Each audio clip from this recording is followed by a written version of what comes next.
Woo! Okay. Team Maya. We're not going anywhere. All right, good afternoon, everyone. My name is Lieutenant Dan Peak from the Chula Vista Police Department, and I oversee our Criminal Investigations Division. Thank you all for coming on such short notice today.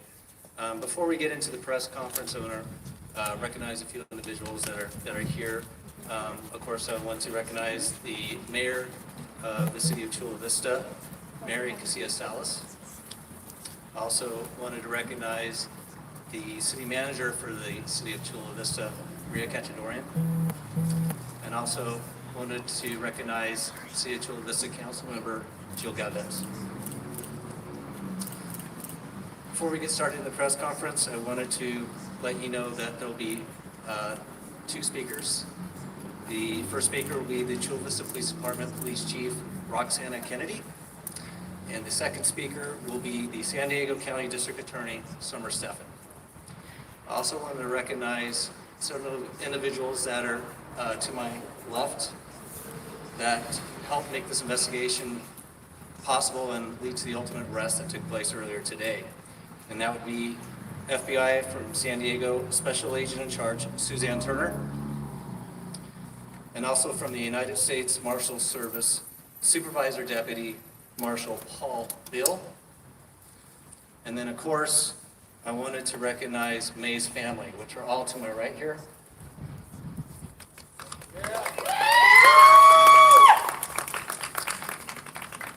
And May's sister, Mary Chris, will be saying a few words today, and she'll be representing May's family. With that, I would like to introduce the Chula Vista Police Chief, Roxana Kennedy. Thank you.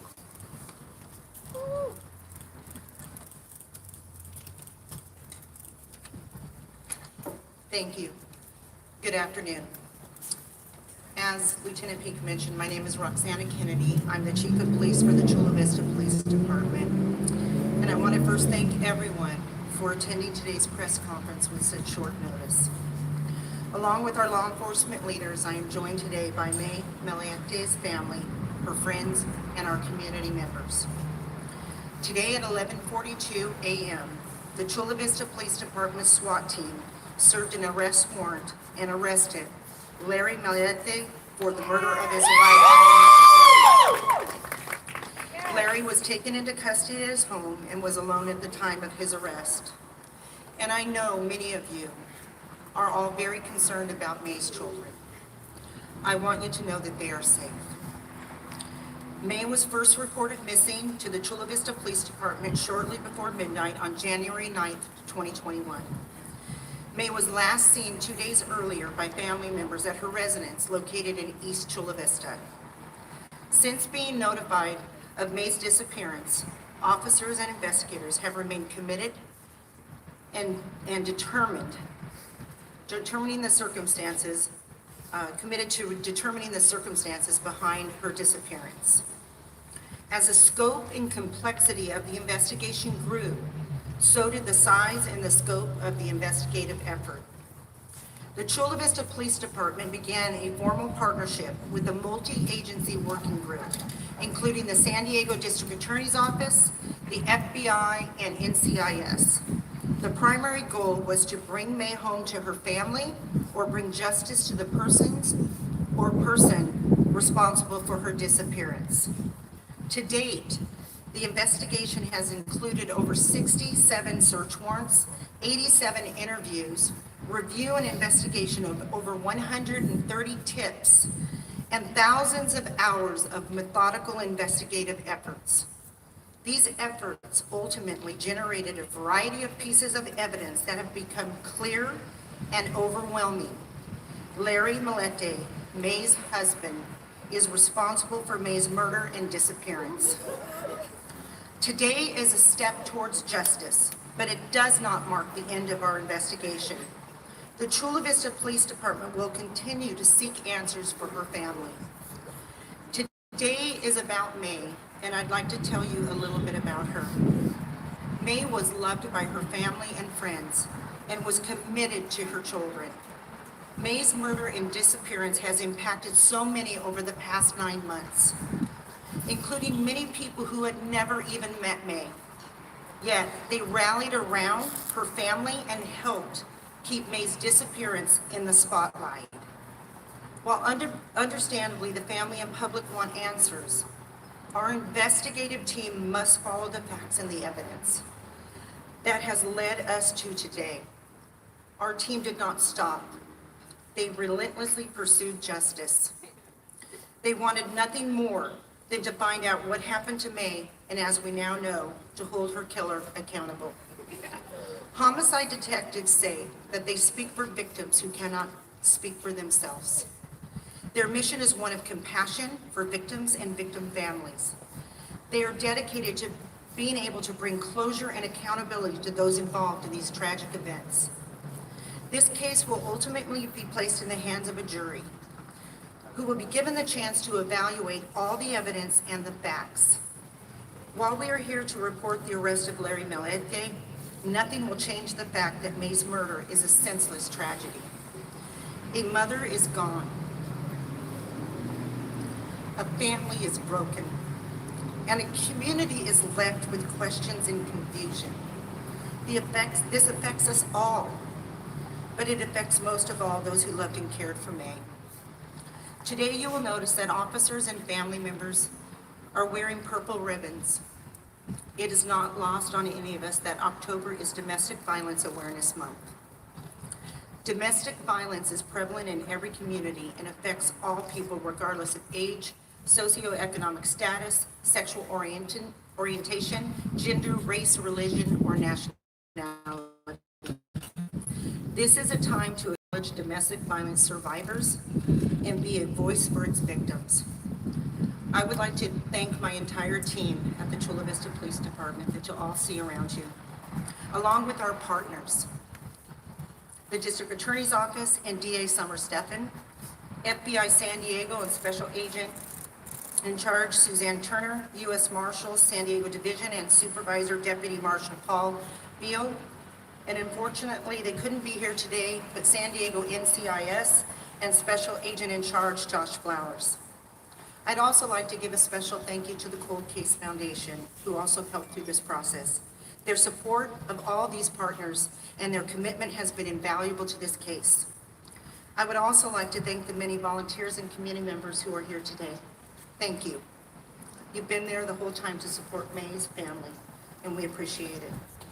And to May's family, I want you to know that I pray every day that we find May and we get closer to your family.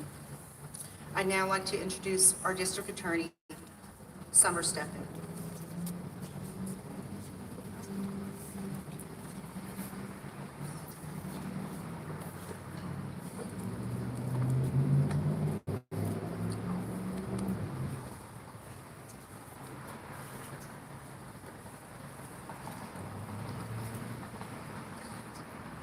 Thank you, Chief Kennedy. I'm Summer Steffen, San Diego County's District Attorney. On Monday, October 18th, yesterday, my office filed a criminal case in San Diego County Superior Court charging Larry Millete with the murder of May. More specifically, count 1 alleges that Larry Millete unlawfully killed May on or about January 7th of 2021 in violation of Penal Code Section 187. There's also a second charge of illegal possession of an assault weapon. Following his arrest today, the defendant was booked into jail and is being held without bail. He is scheduled to be arraigned this Thursday at 1:30 in the afternoon at the South Bay Courthouse. Whenever one of our community goes missing, we hope for their safe return. I know that is what May's family wanted. Sometimes missing person cases remain unsolved, but as the evidence unfolded in this case, meticulously and carefully, block by block, it pointed in one direction, that May was murdered. As we make this announcement, I know the hearts of the community are broken, as are the hearts of May's family. I wish we had better news for them. The only thing that we can do in the face of this senseless violence is to bring justice, to work tirelessly to make sure that we cannot bring May back, but that we can bring justice. And that's what it's about. As we make this announcement, understand that there's going to be questions about the fact that May's body is still missing. California law, and similar to across the nation, is very clear that the murder charges, that we can file murder charges despite not having a body.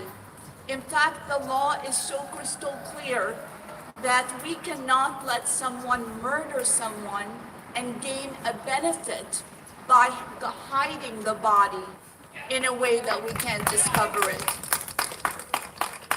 In fact, there is case law that we will be using in this case that makes it even more clear that a missing body is circumstantial evidence that there was foul play and that it's a murder, because somebody who takes their own life cannot hide their own body. We filed this case based on the evidence that was developed during an extensive 9-month investigation. Chief Kennedy and her team left no stone unturned. I am so proud to work with Chula Vista Police Department and its brave members that put everything on the line to help bring May home, and in the absence of that, to find who killed her. When Chief Kennedy called on my office to assist, the answer was a resounding yes. I assembled an elite team that includes a homicide prosecutor, a district attorney investigator, a cold case homicide investigator, and a crime intelligence analyst, to name a few. We had one goal in mind. We worked hand in hand with Chula Vista Police Department to turn over every stone to solve this case. I have to pause and thank the DA team that are here with me today, the essential team that devoted themselves to this case and will continue this fight for justice going forward in the courtroom of law. Our homicide prosecutor, Christy Bowles, back here, lead district attorney investigator, James Rhodes, and our cold case homicide investigator, Matt Brindley, along with our crime intelligence analyst, Peter Villaflor, who you will learn was able to uncover some key evidence, with the support of Chief Deputy District Attorney Tracy Pryor and Commander Eric Nava. Thanks so much that San Diego shined, as it always does, with collaboration with the FBI, U.S. Marshal, NCIS joining us as they have whenever there was a call to duty. I'm going to provide a brief synopsis of the evidence. Understand that a lot of the evidence cannot be shared. It will be shared in the courtroom. However, there is an unsealed portion of the arrest warrants that includes evidence that would not compromise additional investigation. This case, the investigation in this case, while we know that Larry Millete is responsible for the murder, is ongoing, and bringing May home to have a proper burial for her family is ongoing. So what you will get is the things that will not compromise a jury trial. One of the main reasons I'm providing this is that now that Larry Millete has been arrested and is being held on no bail, it is our experience that there are people out there that often have information, but they feel uncomfortable, they feel worried, they feel scared, they have loyalties, and they don't come forward until an arrest is made. We've experienced that repeatedly. We are hopeful that now is the time that you come forward if you have any information.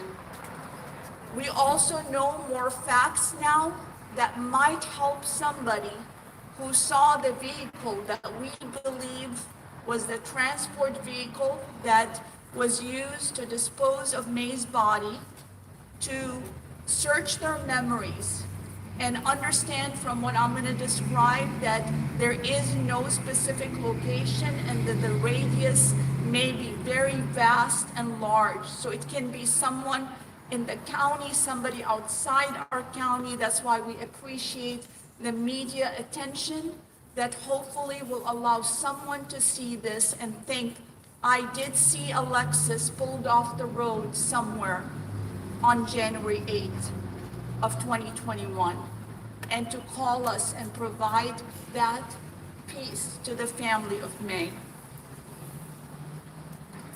The investigators found, and when I say the investigators, I mean Chula Vista Police Department, working with the DA's office, working with our partners, that starting in 2020 and continuing until January 7 of 2021, May wanted a divorce for many reasons. Her husband, Larry, did not want the divorce. May was committed to her 3 young children. They were the center of her life. She wanted to continue being a parent, and she tried to negotiate that they can be parents to their children, but not subject the children to a toxic relationship. But Larry would not have it.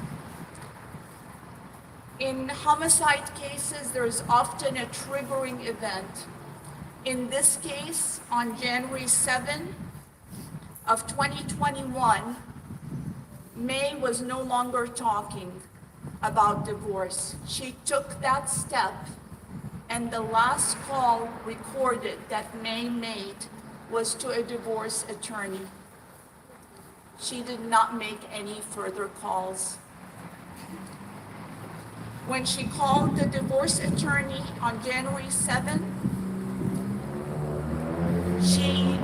we know that Larry was aware because he sent text messages that were screenshot to his boss that let him know that this was final, that it was coming. It also turns out, and this is from extensive search warrants, everything is done by the book, extensive search warrants that were done by Chula Vista Police Department with the help of our team that uncovered a trail of things that were happening that were of great concern. Larry was trying to hold on to May, and he resorted to contacting what are called spellcasters. I've never had a case where that was involved. These spellcasters would be asked to make May want to stay in the relationship. But as December of 2020 came, those messages to spellcasters were a lot more threatening. He was asking for May to become incapacitated, for May to be in an accident, to have broken bones so that she could stay at home, thus displaying his homicidal ideations to harm May. The January 7th date was very clear. She not only had called the divorce lawyer, but she had set an appointment for January 12th to meet with the divorce lawyer in order to carry out the divorce. She wanted that date and not Friday, January 7th, because their daughter had a birthday that she had planned, and again, the kids were the center of her world. And she did not want to do anything to disrupt that birthday that was going to take place on January 10th. The last text message that May sent was on January 7th at 8:15 p.m. to her family. She sent that on Facebook Messenger. That's another set of warrants that were done.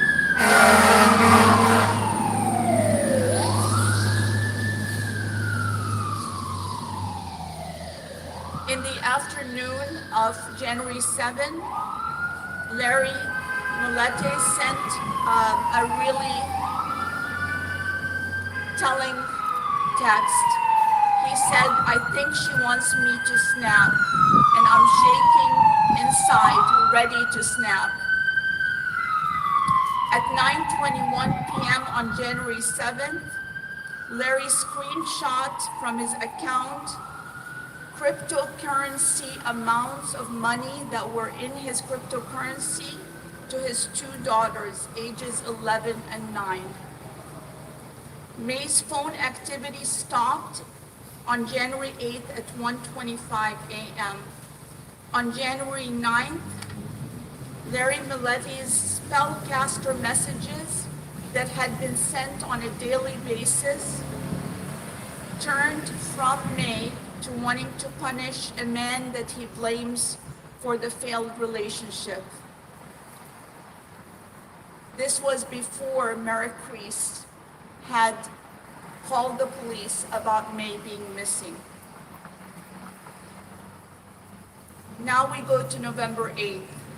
Security video retained by Chula Vista PD showed the defendant on January 8th at 5:58 a.m. in the morning moving his Lexus GX 460, a black Lexus, with the license plate that bears the name Melani. The Lexus was already backed into the driveway, but Larry Millete repositioned that Lexus where the back of the Lexus is in the entrance of that garage. He repositioned it where no video camera can capture whether a body was put in the back of the Lexus or not.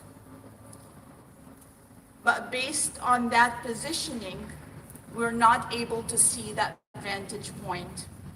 At 6:45 a.m., after repositioning the car at 5:58 a.m., Larry leaves and he does not return to the house for 11 hours and 21 minutes. He leaves his phone behind so that there is no ability to track the GPS or location on the phone. He takes his 4-year-old and leaves the two older children at home. When asked by investigators, he said that he went to Solano Beach for 11 hours and 20 minutes at the temperature that January 7th is. When shown a map, he pointed to the Torrey Pines Beach, which is 4 miles away from the Solano Beach.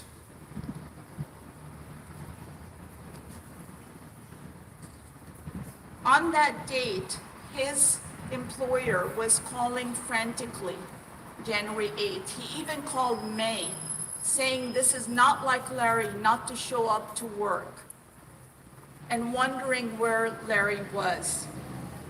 His father called, checking where he is, but no response. The phone was not operating. On January 26th, detectives served a search warrant to seize the contents of the Lexus's infotainment system. This is an older 2015 Lexus, so it doesn't have the capacity that we have today. The report generated from the download indicates a navigation event on January 8th at 3:29 p.m. in the afternoon for Larry's home address, 2413 Paseo Los Gatos. So 2.5 hours before returning to the home, he is entering his home address to get to the home. And this is why I am giving this information so the public understands that we do not have a vicinity where the body may be. It may be out 2.5 hours or even further or closer. And that's why we need the public's help.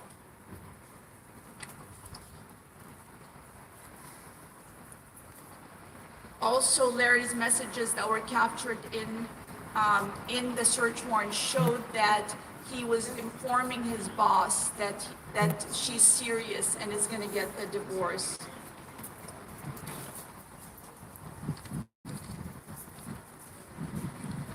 Larry's father even texted him saying, "Larry, please turn on your phone." This is January 8th, because your boss is calling regarding your job.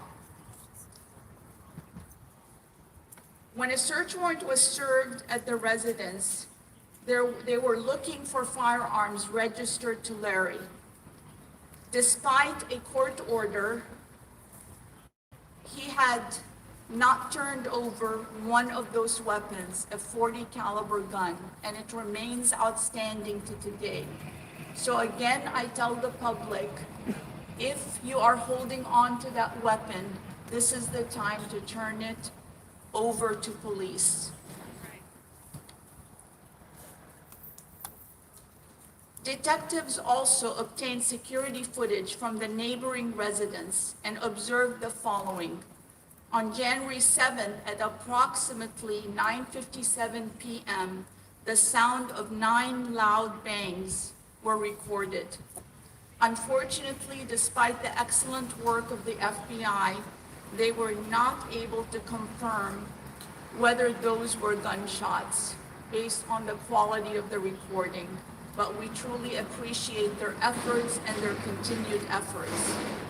But at 10:34 p.m., neighbors heard the children, the Millete children, playing in the backyard at 10:34 p.m. on January 7th. This was unusual because of the time of night. On the evening of January 8th, May's brother went to the house around 6:30 p.m. By now, Larry had returned. When he arrived to the residence, he was worried about May because they had not heard from her, and May was always in contact on her phone. He went up to her room and knocked on the door, and there was no response. And then he went out to the street and looked in her room and did not see any lights. Larry first told the brother that he was at work and doesn't know what May is doing. This is January 8th. And then he said that he changed the story and said he went to the beach with the 4-year-old. It's important to note that it was not Larry that called the police to say that May was missing. It was Mary Priest who went to the house, knowing her sister is always in touch and that her sister was looking forward to the birthday in Big Bear, who called the police.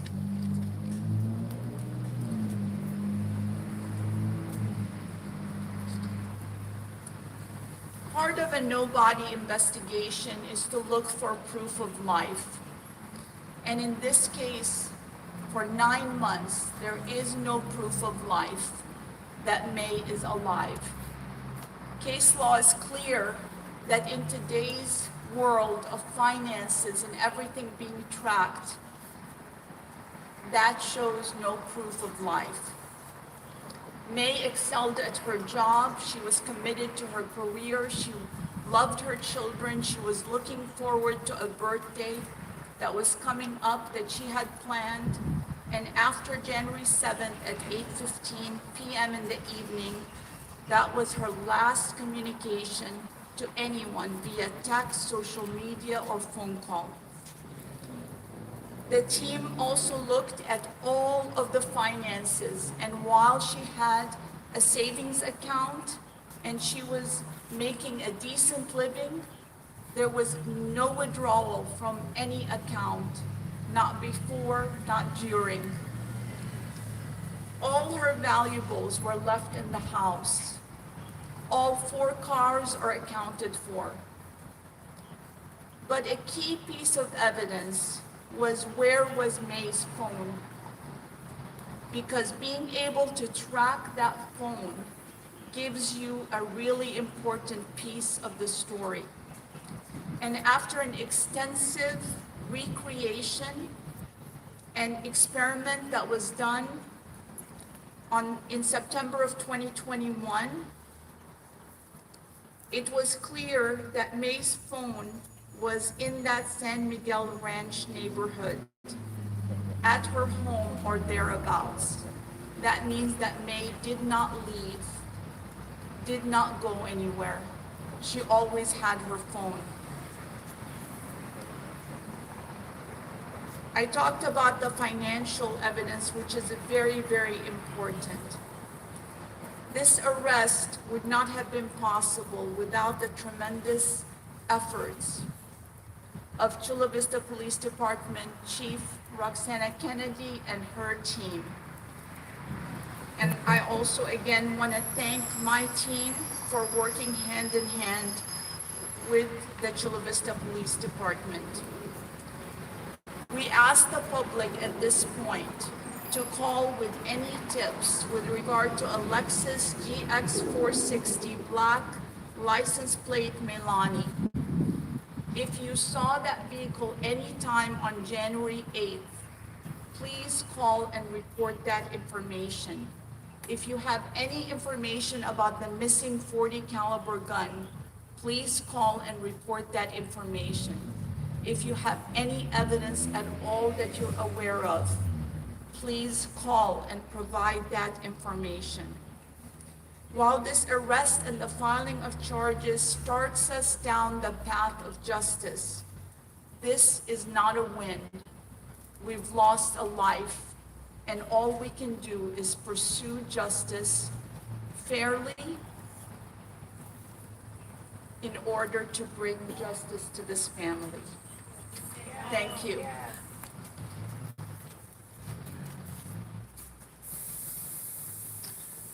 Thank you to Chief Kennedy and to San Diego County District Attorney Summer Stephan.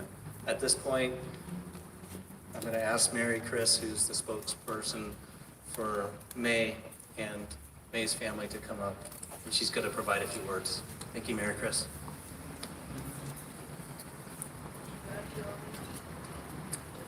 Love you, Mary Chris.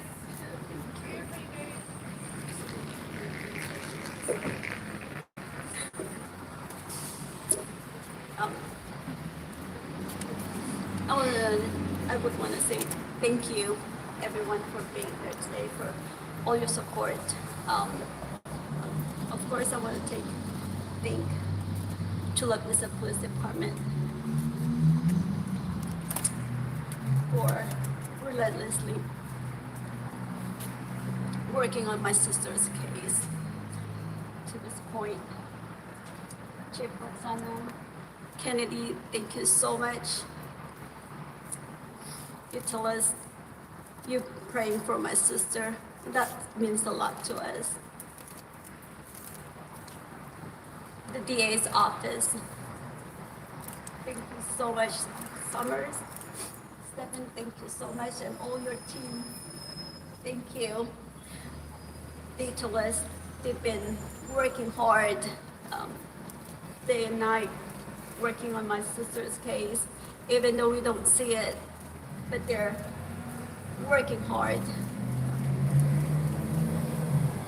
to hopefully to get to this point. It's been 9 months, and also with the community support, we were able to do it. Sorry, it is just overwhelming at this time for me. I'm still trying to take it today.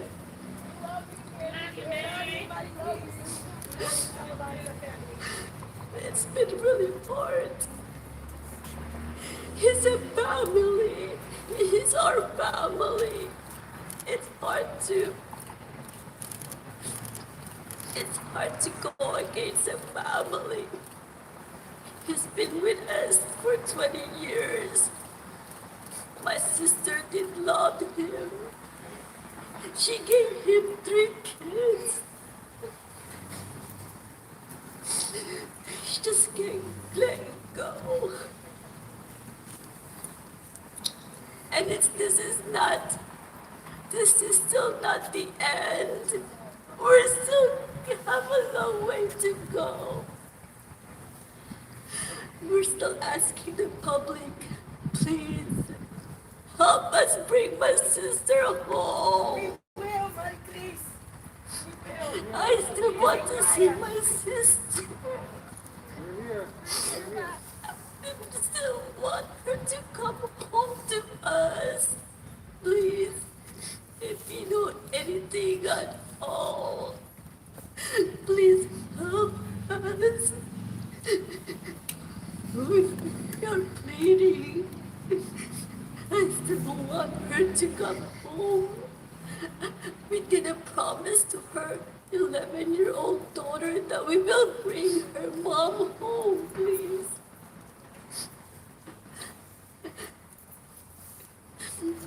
Let the kids know where their mommy is at. Let them know the truth, that they'll still be brought up And that she didn't abandon them. healthy. She didn't just get up and leave. I also want to thank the media for never giving up on the family. Yes. On Maya's case. You guys put her face on all the television's newscasts, social media. You guys never gave up on us. And you guys didn't let this case become a cold case. Just like the police department. Thank you, everybody. Man, women, and boys. I love you guys. Thank you. The community that supported us every weekend, every week. Prayers, Prayers. every Thursday we do prayers. Thank you to all the community that came out. Every search, Even rain, weekdays. shine, desert, chicks and all. We were out there searching for our sister, so We're not going anywhere. thank you guys. Thank you. And again, thank you so much, everyone. It's all a teamwork from everybody. Thank you. We are bringing justice to my sister and we'll bring her home. Thank you.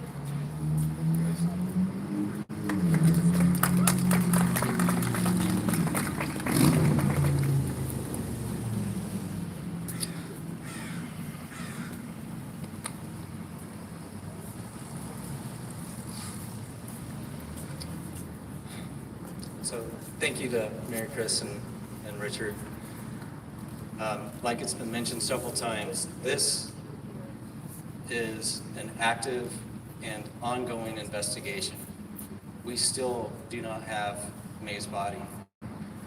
And somebody out there may have saw something, or they may know exactly where she is. That person can remain anonymous. They can report it to Crime Stoppers, or they can call the Chula Vista Police Department or the District Attorney's Office. Please provide that information. All it can take is one tip, one lead to lead us to where May's body is. With that, I will open it up to a few questions. If they are specific to the District Attorney's Office, let me know. If they're specific to the Chula Vista Police Department, I'll be happy to try to answer them.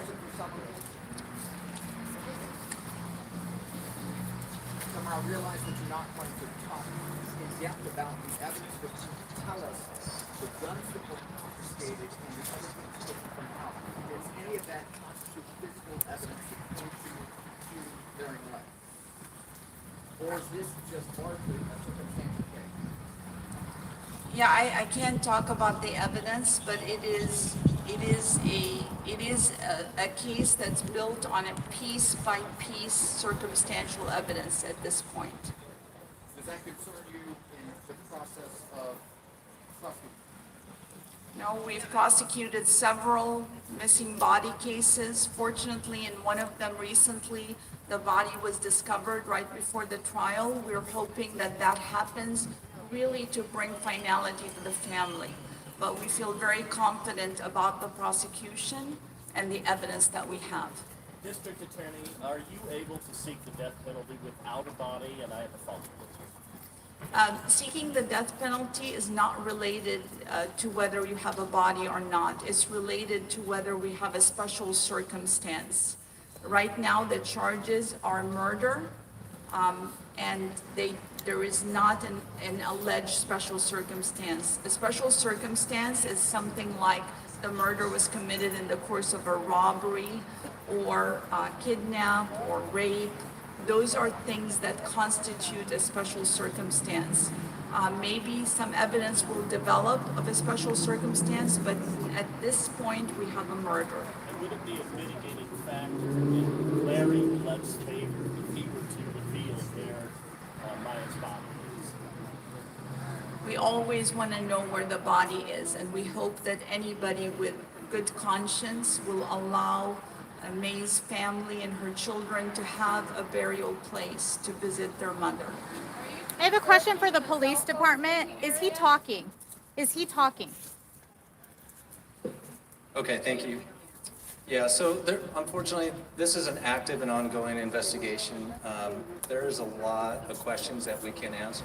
We obviously want to protect the case, like the Chief Kennedy and District Attorney Summer Stefanitz said, this is going to go in front of a jury. At that point, the case will be laid out to a jury.